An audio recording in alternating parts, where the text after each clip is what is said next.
Maligayang araw sa ating lahat. Ako si Aaron Jadam Lambangit. Ang aking daily devotion para sa ngayon na ito. Nakabati po ito sa ginagawang video series ni Pastor Russell Ocampo na 365 daily devotion. At ang paksa na tatalakayin natin para sa araw na ito ay Praying with Adoration.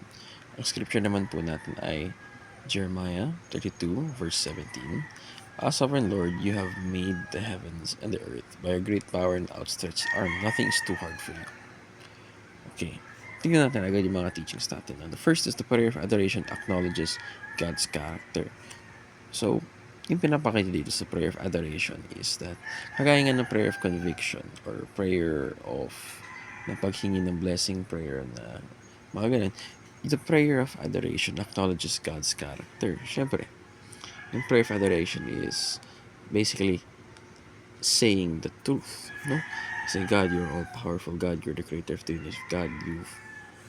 God, you are the holder of all blessings. God, you are the creator of all life, sustainer of all life. Lahat yan is the truth, no?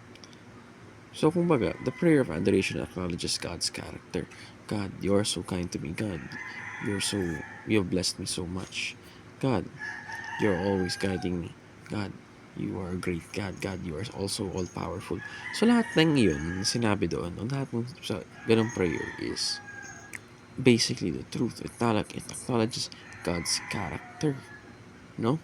So, wala ka namang isasama na prayer doon naman. Wala ka namang isasabihin na di totoo doon. Siyempre, yung prayer mo na pag-describe mo kay God ay sumasalamin talaga sa Kanya.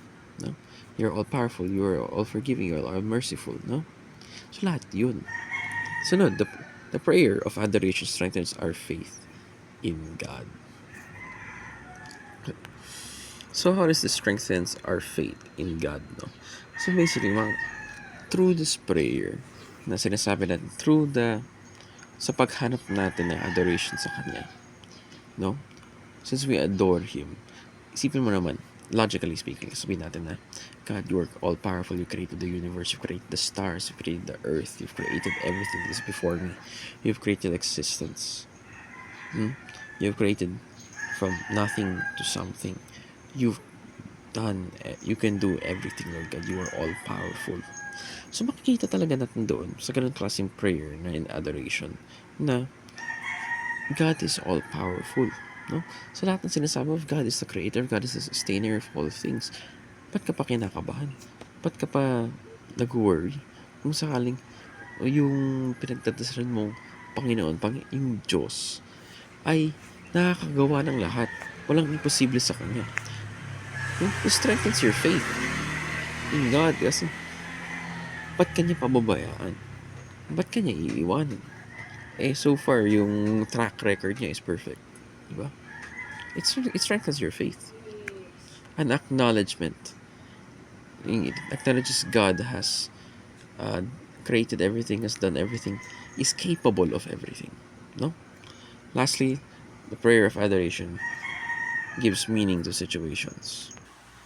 So it gives meanings to situations in our lives. Kasi in adorations, we have to understand the situation that's going on in our life na, Lord God, ay alam ko na yung dinadaanan ko ngayong problema is for my own growth, is for my own good. So mga ganun, kita natin na it not only strengthens our faith, obviously, but the prayer of adoration gives meaning to certain situations in our life na kung saan hindi tayo nagdasal ng ganun, hindi natin makikita yung bigger picture, yung whole situation, no? Na how is God using it for our own benefit, or how is God using it as a way na para mas ma-improve tayo as an instrument of change sa atin, no? Minsan yung mga dinadaan talaga na paghihirap ay yung nagiging daan para mabago tayo at maging mas mabuti tayo. So yun lamang, salamat sa pakikinig at mabuhay.